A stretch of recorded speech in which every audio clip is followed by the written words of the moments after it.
أعوذ بالله من الشيطان الرجيم. بسم الله الرحمن الرحيم.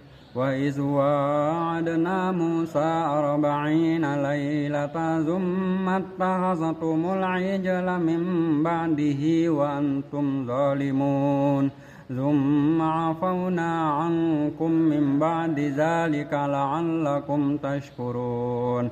وإذ آتينا موسى الكتاب والفرقان لعلكم تهتدون.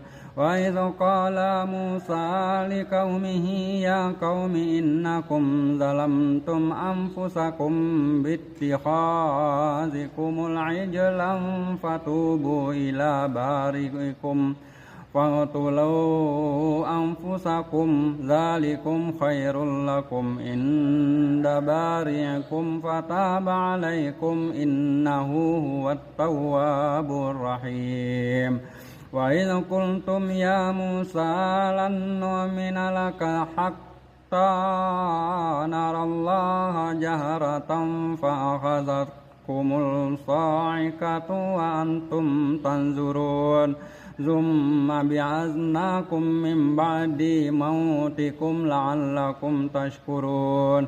وظللنا عليكم الغمام وأنزلنا عليكم المن والسلوى كلوا من طيبات ما رزقناكم وما ظلمونا ولكن كانوا أنفسهم يظلمون. وإذ قلنا ادخلوا هذه القرية فكلوا منها حيث شئتم رغدا وادخلوا الباب سجدا وقولوا حطة نغفر لكم خطاياكم وسنزيد المحسنين. فبدل الذين ظلموا قولا غير الذي قيل لهم فأنزلنا على الذين ظلموا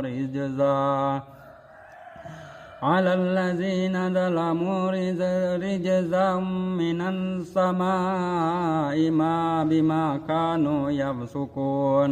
وإذ استسقى موسى لقومه فقلنا اضرب